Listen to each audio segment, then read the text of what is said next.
जाती है निपुण जी कि आप इतने बड़े नेता को आप विश कर रहे हैं और हर किसी को शायद वो जवाब नहीं मिलता, लेकिन प्रधानमंत्री मोदी को जवाब मिला। इससे भारत के कद की जो वैल्यू है उसको समझा जा सकता है। देखिए, एक तो बिल्कुल कद तो है ही, और 140 करोड़ का कोई देश हो जिसमें युवा आबादी हो तो उसको कोई भी देश इग्नोर नहीं कर सकता। पीएम मोदी कई बार बोले भी हैं कि हमारे पास इतनी बड़ी ताकत है कि हम दुनिया में जिसे चाहे प्रेशर क्रिएट कर सकते हैं। और यूथ आबादी होना यानी कि डिमांड होना, और अमेरिका चाहता है कि जितने ज़्यादा टैरिफ कम होंगे भारत के अंदर, हमारे प्रोडक्ट ज़्यादा वहाँ पर जाएंगे। तो एक तो ये इंपोर्टेंस हुआ किसी भी कंट्री का। फिर ताकत भी हम आर्थिक रूप से देखें, सामाजिक रूप से देखें, आपका सैन्य रूप से देखें, यानी हिसाब से देखें। लेकिन दूसरा मैं देखता हूँ पीएम मोदी की जो पर्सनल केमिस्ट्री है। आपको याद होगा जब हम कहते थे अब की बार मोदी सरकार, तो उस समय जब आपका बिडेन साहब जीत गए थे तो वहां पे जाके मोदी जी नारा दिया था अब की बार ट्रम्प सरकार।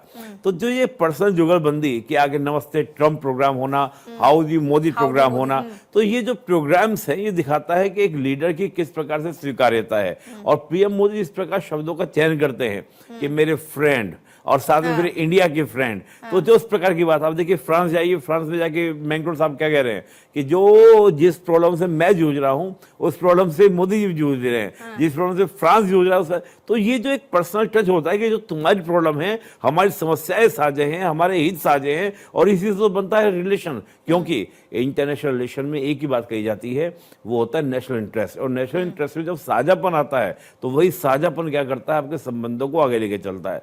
तो मुझे लगता है कि पीएम मोदी हो यानी कि भारत हो या अमेरिका हो, दोनों एक दूसरे की बातों को समझते हैं। और देखिए जिस प्रकार की लगातार मीटिंग हम देख रहे हैं, चाहे तुलसी गायकवाड़ से मुलाकात हुई, इसके बाद हम देखें एनएसए से मुलाकात हुई, फिर आपका विवेक रामास्वामी जी से मुलाकात हुई।